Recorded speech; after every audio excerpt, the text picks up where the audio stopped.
And good day and welcome to your e-learning day for October 22nd. Today we are moving on with our organic molecules. There are 4 of them that you need to know about by the end of this lesson.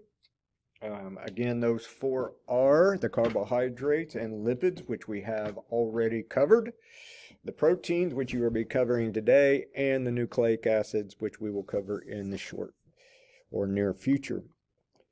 When you are finished with each one of these, you should be able to identify the uses of each organic molecule. You should be able to identify the components of each organic molecule, In other words, you should be able to tell me what they are made up of. And you should be able to explain the 2 processes that both build up the organic molecules and break them down. So let's get going today with our organic molecule, and what we are talking about today are the proteins. Okay, so again, like we did with carbohydrates and lipids, let's talk about the functions of the proteins. The main function of proteins, as you guys probably all know, is they are very important in the structural component of cells and tissues. Probably everybody knows in order to build muscle tissue, you have to take in protein. Second, they are a very important component of what we call enzymes. Enzymes act like catalysts. What does that mean? Catalysts are things that help speed up chemical reactions. Okay, in our body there are thousands of chemical reactions that take place every day, but without enzymes they would not occur at a rate fast enough to keep us alive. So you can see how important these enzymes are to us and how important then proteins are to us. Finally, they are also a chemical component of some hormones. Hormones are mainly lipid-based, but there are a few that have a protein as a chemical component also. So those are the primary functions of proteins and why living things need them. Like before, also with the carbohydrates and lipids, I'd like to talk about the structure. We will see a difference here in the proteins that we did not see in the carbohydrates and lipid, and that is they are made up of 4 elements instead of just 3. Now, we still have the carbon, hydrogen, and oxygen, but now we are going to add in nitrogen, and that is why we needed to talk about the nitrogen cycle earlier in the year. Proteins are made up of small organic molecules called amino acids. If you remember, the polysaccharides were made up of monosaccharides. Lipids are made up of glycerol and fatty acids. Proteins are made by putting together smaller molecules called amino acids. This is what an amino acid looks like, and to build a protein you have to take a large number of those amino acids and link them together in a chain. So let's look more at the structure of an amino acid and the major parts here. We look first at that red R, that is the hydrocarbon chain, and it is called an R group, so we don't have to list a bunch of carbons linked together. And that R group is very, very important. It is the R group that determines the type of amino acid that is being used, and there are only 20 different amino acids. On the right-hand side, you will see the COOH. We just saw that when we were talking about the fatty acids, when we were dealing with lipids, and it is the carboxyl group, again, that makes this an acid. So that is why we see them in both fatty and amino acids. It is the carboxyl group that makes it an acid. Then if you look to the left, you'll see something new that we haven't talked about, and that's the NH2, and that's what we call an amino group or amine group. Hence the name amino acid, based on those 2 groups, the amino group and the carboxyl group. As I mentioned before, there are only 20 different amino acids. There are the 20 different amino acids.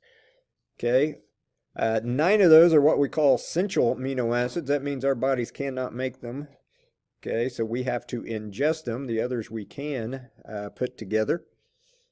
But from these 20, we can make any type of protein, and there are thousands of proteins that living things need. So how do we do that? We put those amino acids together in different types. different numbers and different sequences. And by changing the types of amino acids used, the number of amino acids, and the sequence of the amino acids, that will determine the shape that the protein takes.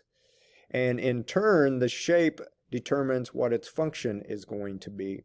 So again, it is the type, number, and sequence of the amino acids that determine the function. Just like it was the fatty acids that determine the lipid, the amino acids determine the proteins. How do we make these proteins, or how do living things make proteins? We use exactly the same process that we have been using with carbohydrates and lipids, dehydration synthesis.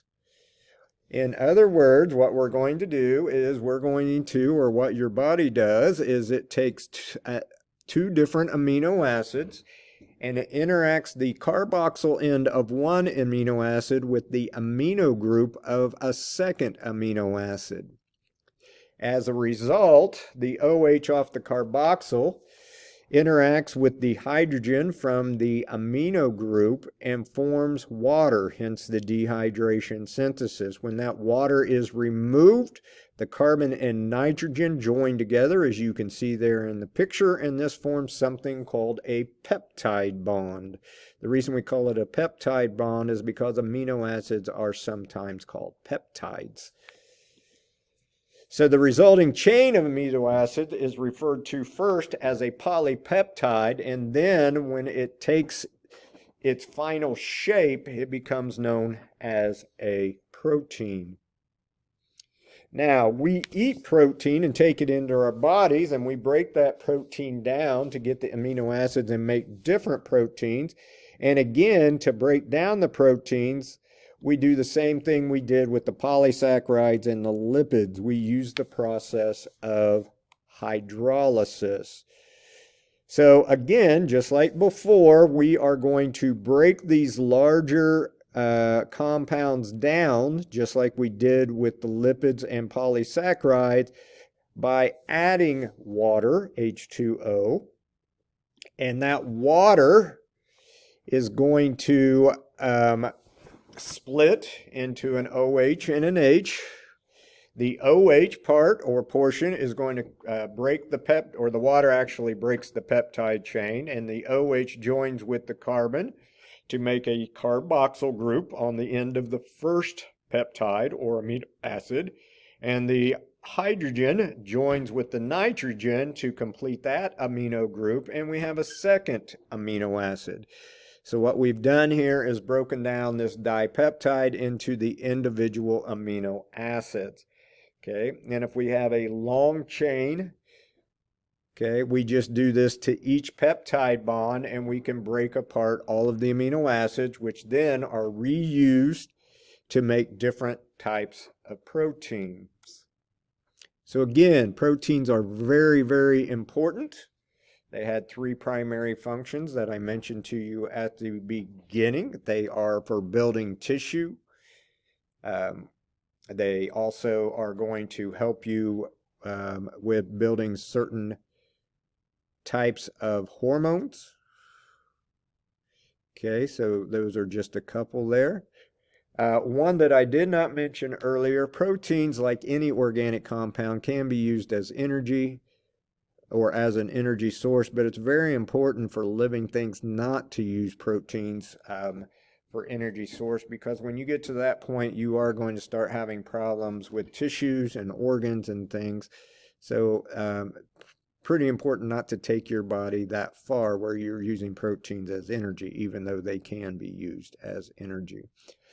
Okay, so what I'd like you to do now is obviously go to your worksheet and your cutouts, complete the protein portion of that, and then submit the worksheet online. There is a drop box for you in your assignments.